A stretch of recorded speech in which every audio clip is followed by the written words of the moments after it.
Welcome to Alaska Weather, a production of Alaska Public Media and the National Weather Service, Alaska Region. Produced and broadcast daily from the studios of KAKM, Alaska Weather provides complete forecasts, public, marine, and aviation for all of Alaska. Alaska Weather is made possible by the following sponsors.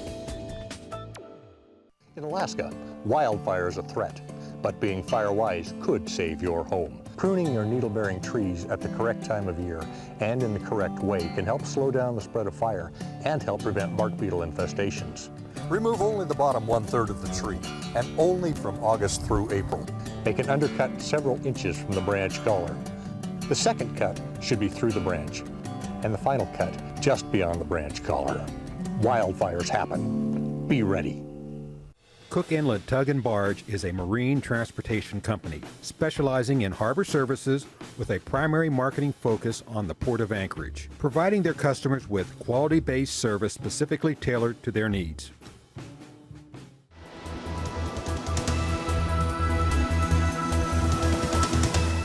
The National Weather Service.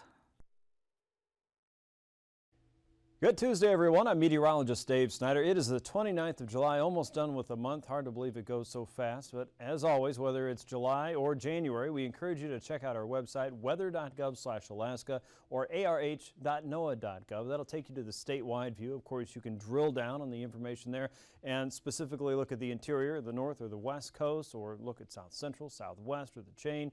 Or if you like to check out southeastern Alaska, there's a page just for that as well as the River Forecast Center and many other places to go. The weather info line's open, as you well know, 800-472-0391. Find us on Twitter, Facebook, and YouTube throughout the day. And in the afternoon, get your daily afternoon map briefing simply by going to YouTube and looking for NWS Anchorage or NWS Fairbanks.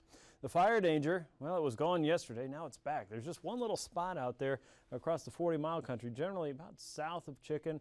And in this area, just a little one station coming up with some drier weather there, so slightly higher fire danger. Everyone else has been experiencing enough rain to keep the fuels pretty dry for right now. So we're going to keep an eye on that part of the state, but for right now, just about everyone else has kind of been, well, I guess we should say, snuffed out of the fire danger for the moment. Now, looking at the satellite picture, just like the last few days and probably like the next few days to come, we're still watching that blocking upper level pattern. What that means is we have a trough of low pressure to the west, a ridge of high pressure across the Bering, and then a trough of low pressure across mainland Alaska. That is blocking the weather from changing. That pattern is pretty stagnant, and you can see moisture coming up from the Pacific, traveling into the western Bering and up and over the northern parts of Alaska. That keeps any Pacific moisture from traveling easily from, well, let's say, eastern Asia into the Gulf of Alaska. As we'll likely see as we get closer into fall or perhaps even in wintertime. So right now the pattern is pretty stagnant, and what you see is what you get. We have a lot of dry air that has developed and moved southward across western parts of Alaska. It's all in the wake of that wave of low pressure that came in fairly quickly from the northwest to south and east underneath that overall low pressure system in the upper atmosphere. And so look at all the dry air that's been carved out across western parts of Alaska, the Yukon and Kuskokwim Delta, seeing a lot more sunshine today. Same with the Seward Peninsula and the interior. That wasn't the case initially, though. Many places were reporting pretty decent fog early this morning. A lot of that burned off quickly, save for some areas in south central. And southeastern Alaska still dealing with some rainfall. However, a lot of that seems to have let up a little bit more than what we were talking about yesterday. So some patches of rainfall continue, but notice the dry air that's being brought in from the south and southwest for you. So not all-encompassing rain from tip to tail across southeastern Alaska. The best chance for rainfall tonight will be right along the Alcan border in the Copper River Basin. A few showers and thunderstorms in those areas. That should be, let's say, isolated at best. Most of that, again, southeast of Chicken and then northern sections of the Copper River Basin. Otherwise, pretty dry weather for most of mainland Alaska, all the way from, it looks like the coastal plain and the Arctic coast itself, all the way down to almost Sandpoint. West of that, it's fog and stratus, and again, we're in that blocking pattern. What does that mean? The weather's blocked in, and we are not going to see that change much at all. Here's a look at the weather map then. If you take this and copy it for about the next 2 days, it'll pretty much do the trick. but we're going to show the rest of the days to you anyway because I made them and I want to show them to you. Here's a look at the low pressure across the Alcan. 1,013 millibars, a few showers and storms there this afternoon. A lot of that, again, was trying to work its way westward, but running into a wealth of dry air. So the focus for that will be right there along the Alcan for the rest of the afternoon and evening. Some pockets of rain across southeast, but not spread all the way up and down the southeastern panhandle tonight. Drier weather moving in thanks to high pressure working down from the Bering Strait and the Chukchi Seacoast. And we have a frontal boundary south and west of Attu and Adak. That's really not going to make a whole lot of difference. It's trying to work itself north and east, but it's running into that stable area of high pressure. So what's going to happen is this will probably fall apart pretty quickly tonight and really not do a whole lot of damage out across the west at all. Low pressure across the Yukon, considered probably tapped into this trough of low pressure, so it'll have a chance for some showers and thunderstorms there. Maybe some showers across Prince William Sound in the eastern part of the Kenai Peninsula with southeast looking at some pockets of rain tonight. A better chance for heavier rain showers across the southern parts as opposed to more of a steadier rainfall up across the north. As we get into Wednesday, really not much has changed. Low pressure still across the Gulf. It's trying to fill in, but it really has upper level support, so it's not going anywhere. 1,012 millibar low there. Winds still coming in from the north and, from the south and the east. High pressure around Nunivak Island and the Pribilofs will lock in a pretty tight gradient from very dry air across the Yukon Valley and the Beaufort Seacoast, across the Alaska Peninsula, even across right over Kodiak Island. It should be fairly close to who sees an all clear sky and who sees a partly sunny to mostly cloudy conditions. And out across the west, there the cloud cover coming in from Adak and Atka, Shemya, as low pressure is slowly trying to creep in on the western side of that high pressure system. Well, by Thursday, that front's falling apart. High pressure hasn't moved across the Bering. In fact, it's sitting right off of Hooper Bay at 1,027 millibars. It's going to wrap in some Pacific moisture. Some of that will try and crash into the Seward Peninsula and the Chukchi Seacoast and Kotzebue Sound. You'll probably end up with some rain showers out of that, if nothing worse, just a wealth of cloud cover that will eventually move back over the Brooks Range. But all that dry air is still sitting across the southern third of the state, including Kodiak Island, the Alaska Peninsula, the eastern chain, and southeastern Alaska getting a taste of it, with clouds breaking up a little bit more as we head toward the end of the week as high pressure tries to establish itself across the north and eastern Gulf. So what happens to that really predominant wave of low pressure that's sitting right over the Gulf? Well, it doesn't have much of a choice. It's still going to be around, but it's going to drop a little bit further to the south. But it's not gone. That means we need to keep an eye on it as we head into Friday, Saturday, and Sunday. So we'll watch and see what happens to this over the course of time. But for right now, drier weather working around the periphery and the coastal sections of the Gulf of Alaska and continuing for central, eastern, and a good part of southern Alaska by Thursday. In the meantime, temps across southeast were a little bit milder today without that widespread rain for everyone. Upper 50s in many locations from Juneau all the way out toward Petersburg and Wrangell, 61 in Hyder, 57 around Annette and Ketchikan, 60 in Sitka, 61 in Yakutat. Prince William Sound saw temperatures in the upper 50s to mid 60s. In fact, Valdez today, wow, 66 degrees. Must have been blistering hot out there. Probably cooked an egg on the dashboard, didn't you? Seward about 66, Homer was 66, Kenai nearly 70 degrees, but it was even hotter at the beach with 68 degrees at Anchorage and closing in on 70 in many parts of town, maybe even above that. 68 in Talkeetna. Kodiak, pretty nice day, not as warm as yesterday, but 62 by late afternoon. 70 in Fairbanks, 73 in Tanana. Eagle showed 64 at 4 o'clock, 58 around Northway with Healy and Greeley, both at 64 degrees.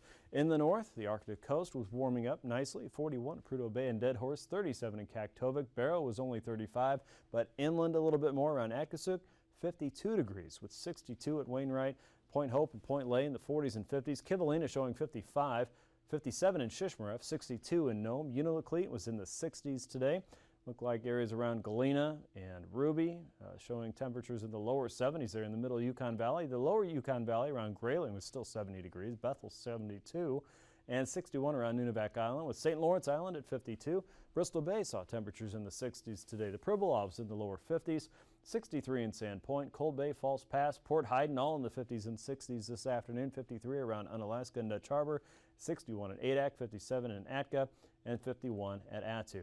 Overnight low temperatures won't budge much there in the chain, as they usually don't. 49 around Nunivak Island. Bethel looks at 51 overnight. Close to 50 degrees for a good part of the middle Tanana Valley. Up around Eagle, down to 38 for you tonight. Drier air means slightly cooler weather for south central and Kodiak Island tonight, in the lower 50s for most areas there. Low 50s for southeast. North of the Brooks Range, we'll see temperatures probably in the lower 30s there. Some areas dipping just below freezing like Barrow, Prudhoe Bay, and Dead Horse, with Kotzebue looking at temps in the mid-40s. As we get into high temperatures tomorrow, the one thing that goes together well is sunshine and dry air. So if you start out cold and you've had a clear sky overnight and you have plenty of sunshine, chances are those temperatures are going to skyrocket pretty quickly throughout the day. And you can see that tomorrow with anywhere along the Yukon Valley, along the Kuskokwim Valley, the West Coast, Nome. Look at all that sunshine, look at all the dry air, and look at those temperatures go up tomorrow. You can probably watch the thermometer climb there if you're watching the alcohol, hopefully not the mercury thermometer anymore, but I'm sure there's still a few around. 75 in Fairbanks, 40s and 50s for the Arctic coast. Looks like Shishmaref's up to 55, maybe even 60 degrees. 65 in Nome, Bristol Bay, low 70s. Kodiak, not as warm, 64 degrees there. South Central looking at temps in the upper 60s and lower 70s in Talkeetna. Southeast closing in on 60 degrees in the chain, mid to upper 50s there. You'll keep the clouds. Here's a look at the flying weather then as we forecast IFR conditions for the Bering to continue. A good part of the central and western chain will be under that shield as well. MVFR conditions for a good chunk of southeast and the northern Gulf Coast, but you'll notice that line is creeping eastward a little bit more on this western edge, and drier air is also coming up from the south. So some improvements noted on the edges there, and also for a large part of the interior. Should be VFR flying. IFR conditions though for the eastern Beaufort Seacoast. Your pass conditions show improvements all the way around. Anaktuvik and Adigan Pass both expected to be VFR. Lake Clark and Merrill Pass should be visual flight rule throughout the day. Rainy Pass should be okay. Windy Pass looking visual. Isabel Pass should be visual flight rule through your Wednesday. Mentasta Pass starts out at MVFR, but we expect improvements throughout your day. Tonita Pass should be fine, and Portage Pass also okay. Chilkoot and White Pass likely MVFR through at least a good part of your Wednesday. Now, freezing levels show the changing weather pattern. Well, it's not changing, is it? So it's the same as it was the last day and the day before. However, some minor instances of change noted in the north. We've got another area of cold air dropping southward. So up across the Beaufort Sea, all the way down to about the the Alaska range, we've got 2, 4, 6, even 8,000 foot freezing levels. Cold air is trying to drop southward just a little bit more. But our ridge of high pressure is controlling that heat out across the west coast and the chain. So those freezing levels are as high as 12 to 6,000 feet. But don't forget about our area of low pressure across the Gulf. That drops that colder air down to about 6,000 feet, maybe as high as 8,000 feet for southeast and areas closer to Kodiak Island. Ice potential is pretty sparse. There are a few areas there to watch across coastal sections of southeast, maybe around Sitka up to about Juneau, anywhere from 12 to about 6,000 feet there. You could run into some light to isolated moderate, and maybe around the Wrangell Mountains out toward Yakutat. Also way out across the west for eastern sections of Siberia, but these again are pretty minor areas and there hasn't been much icing reported lately. A jet stream shows low pressure across the Gulf tomorrow in the upper atmosphere. You see another wave of low pressure. There's a high in the middle, and that upside down U-shaped pattern kind of looks like the Greek letter omega. We also have a wave of cold air dropping southward here across the eastern part of that trough. That's where we saw that cold air in the freezing level chart a minute ago. This pattern is that blocking pattern. We call it an omega block simply because of that pattern there. Because it's the blocking pattern, it's not moving. So let's move on to the next map because this pattern shows something very similar. Low pressure still in the Gulf, high pressure across the Bering, and that west and northwesterly flow coming in across the eastern part of the interior. Generally, a northerly flow will continue down the west coast. That's running about 15 to 30 knots right now. A little bit more of a northeasterly bend around the southern edge of that high pressure system for places like Unalaska and Dutch Harbor. And as we look at 3,000 feet, pretty similar pattern here. Light winds coming in from the north and the west over Norton Sound, about 5 knots there. Light northerlies coming in across the Susitna Valley. Those should remain pretty light throughout your Wednesday. And west and northwesterly winds coming in on the south side of that trough of low pressure across the central Yukon. Otherwise, southerlies continue across the western chain. South and southeasterly winds coming in fairly light to southeastern Alaska. One exception would be the northern parts of Lynn Canal. That might be around 10 knots from the west. This all again at 3,000 feet. So turbulence, what do we have? Not much. Things are pretty quiet now and settling down. One place to watch would still be on the periphery of that high pressure system where southerlies start to kick up a little bit more. Below 4,000 feet, you might run into some chop across the western Bering. And there's a few pockets of chop, perhaps south of Kodiak Island and west of the Bering Strait. Otherwise, things are looking like a pretty good Wednesday to fly around Alaska. So make it a good day. We'll take a look at your marine weather forecast and the ice edge here in just a few minutes. Stay with us.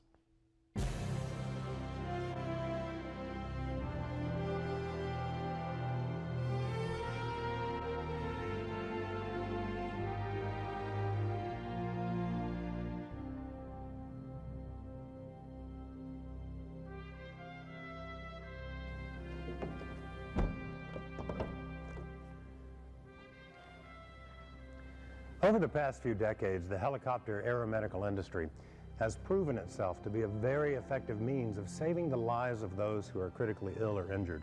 However, during the relatively short life of our industry, far too many aeromedical programs, its crews, and sometimes its patients have fallen to tragic accidents. And the highest percentage of these crashes have been caused by human error. Now, often this fact leads us to ask the question, what was the pilot thinking? Why did he act the way he did? And what's even more confusing is why are the same mistakes still being made over and over again throughout our industry? As you go through this training and watch the scenarios, we suggest that you heavily concentrate on the error chain depicted in each scenario and how these steps ultimately lead to a crash. Ask yourself, what were the contributing factors? Were there opportunities to break this chain? Was there a specific culture in a program that affected the pilot's decision-making? And finally, were there direct and/or indirect pressures that influenced the pilot's decision? And finally, before we begin with the scenarios, there are two major points to note. First, none of these scenarios are contrived. Each contain multiple contributing factors and influences taken directly from industry accident and incident reports, as well as confidential surveys recently completed by your peers concerning practices and safety problems within our industry. And second, this video would not be possible if it were not for the support of aeromedical helicopter operators, hospital programs, and their crews, as well as all of the other supporting agencies named in the closing credits of this video. These companies donated their equipment, personnel, and the display of their logos to demonstrate unsafe safety practices in the sincere hope that taking a proactive approach through this training will help to significantly improve the safety record of this worthwhile industry.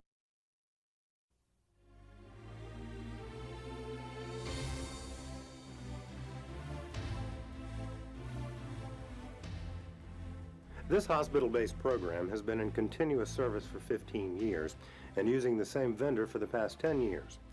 Even though both the hospital and the vendor were well respected in their service area for professionalism and response time, the hospital was on a new campaign to bolster its image, and the vendor was doing the same in preparation for contract renewal negotiations about to begin. One area of major concern to the hospital was the drop in the number of scene requests the program received. Recent staff meetings had focused on this concern and ways to improve the scene call numbers. Numerous in-service training and PR flights had been conducted to bolster the use of air care for scene calls, as well as provide additional training for first responders, and it worked. On a beautiful VFR day, the dispatch center received a call from a nearby county for air care to respond to a single-car accident involving a mother and her son.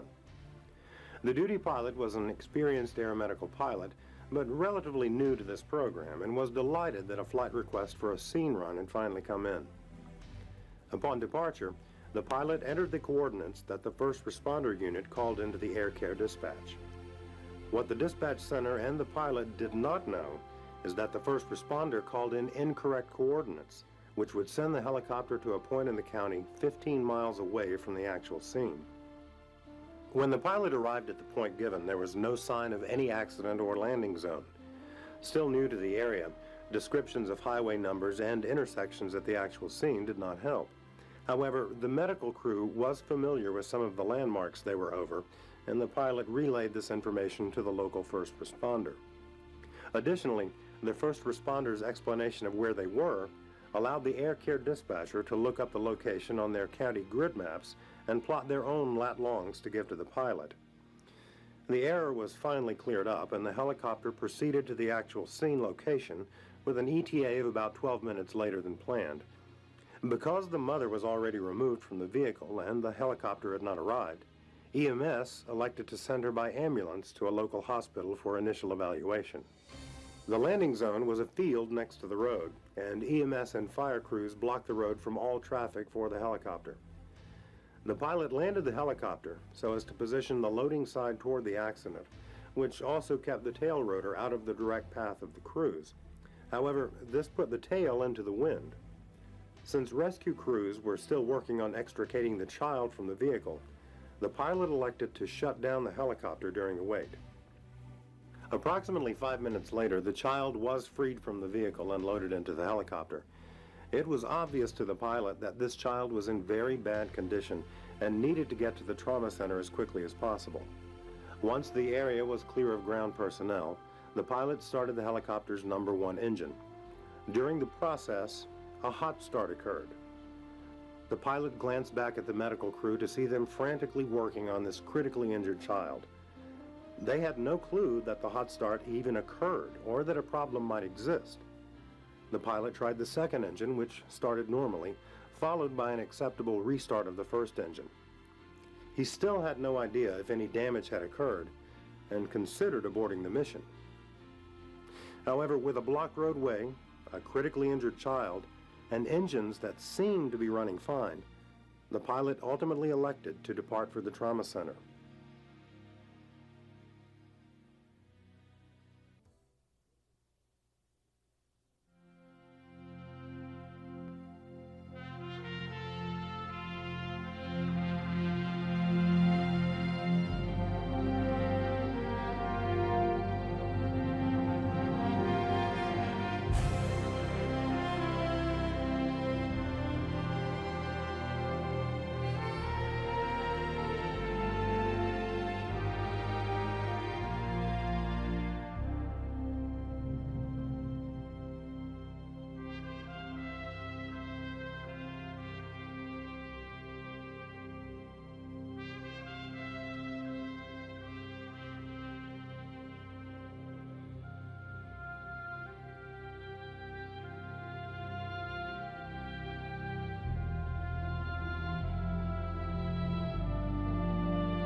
Time for a daily update on the Sea Ice Edge. You can always get this information each day by going to weather.gov/anchorage/ice.php. Remember, no shorefast ice is seen right now, but areas of lower concentration ice are found on either side of the ice plot here, where the ice is moving from east to west and a little bit higher concentrations northeast of Barrow. But what we're seeing out north of Wainwright and west of Barrow is melting in the Chukchi Sea. So make your plans appropriately there, but it's not open just yet. Soon to come, though. We're just probably a few weeks away from that sea ice minimum. As we look at southeastern Alaska, south and easterly winds continue across the inner waterways, about 10 knots with 2-foot seas there. 4-foot seas around the northern Lynn Canal with a southerly wind up to 20 knots. Otherwise, southeasterly winds 10 to 15 knots for most areas on the coast, with one exception around Yakutat, and easterly flow up to 20 knots with a 4-foot sea there. By Thursday, we're looking at a northwesterly switch there coming down through the inner waterways and the coast around 10 knots. So winds stay pretty light. And across the Clarence Strait at 15 knots with a 3-foot sea coming into Ketchikan and Metlakatla. Even the Lynn Canal looking at light winds with a 2-foot sea on Thursday. For south central, light and variable winds inside of Prince William Sound. Looks like another good day for you there. Northerly winds out of the Cook Inlet 10 to 15 knots, and south and easterly winds coming across the Barrens at 15 knots with 4 to 5-foot seas, the higher seas out in the Gulf. A northeasterly wind east of Kodiak Island with 5-foot seas there, 4-foot seas in Shelikof Strait. That'll stay about the same on Thursday. Otherwise, variable flow around the north and western parts of the Gulf, including outside of Resurrection Bay with a 4-foot sea, 5-foot seas east of the Barren Islands. And southerlies are picking up as we head into Thursday for the Cook Inlet, especially north of Homer and through Kenai, 15 to 20 knots with 4 to 6-foot seas expected on Thursday. Inside of Bristol Bay, a northerly wind, 15 knots with a 3-foot sea. As you go across the Alaska Peninsula, about the same really, a north and northwesterly flow with 4-foot seas expected by the midweek. As we get into Thursday, we'll see more of a north and easterly wind develop south of Chignik and Kodiak Island. Easterlies there for Sandpoint and King Cove with a 5-foot sea on the Pacific side. Variable flow on the north side of Cold Bay with a southwesterly wind light at 15 knots coming in with 2-foot seas to Bristol Bay. Across the chain, look for a variable flow north of Unalaska and south with 10-knot winds there with 2 to 3-foot seas on either side. On the Pacific side, 6 to 7 foot seas further west, and on the north side, 4 foot seas there for the central chain. A southeasterly flow, 8 to 9 feet, with 25 knot winds expected from Kiska to Attu on Wednesday. By Thursday, that diminishes just a little bit. Seas are down to 7 feet in that case. 3, even 5 foot seas on the Bering side with 10 to 25 knot winds. The stronger winds generally west of Nikolsky. You can see them picking up there. A variable flow south of the eastern chain and 15 to 20 knot winds on the Pacific side. Expect to bring in about 4 to 7 foot seas for Thursday. For the west coast, a light and variable flow north of Nunivak Island becomes southerly as it approaches St. Lawrence Island. Variable winds are expected around St. Matthew and the Pribilofs with winds from about 10 knots and seas ranging from 3 to 6 feet with higher seas around St. Matthew. That'll become more of a southwesterly flow on Thursday. Variable flow north of Nunivak Island, northerlies outside of the Kuskokwim Bay, 15 knot winds with the 3 foot sea and 2 foot seas for the Pribilofs. On the north, the easterly flow coming in from Kaktovik to Prudhoe Bay, winds around 10 to 15 knots or so with 2 foot seas. The ice has reached a high enough concentration north of Barrow. The sea forecast is gone again for the moment. A south and easterly flow for the Chukchi seacoast, generally about 20 knots with 4 foot seas. And for Thursday, more of a south and westerly flow coming around the Chukchi seacoast toward Barrow from Point Lay. That's 20 knots with a 5 foot sea, 25 knots inside of Kotzebue Sound, and just to the outside, 5 foot seas there. And easterlies across the Beaufort seacoast should continue but pick up a little bit more, probably around 20 knots with a 4 foot sea.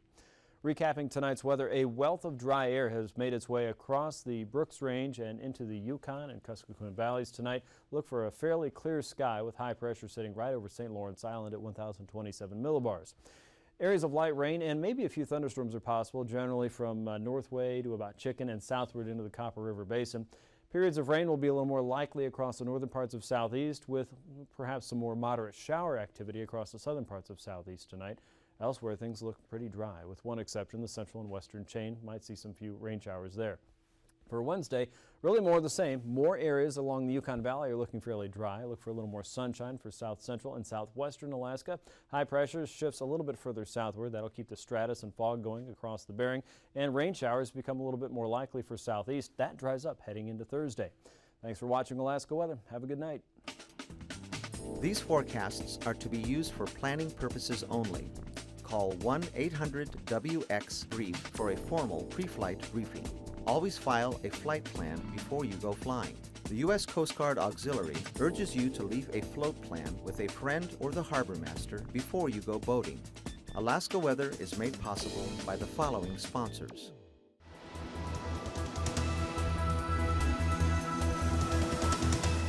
The National Weather Service.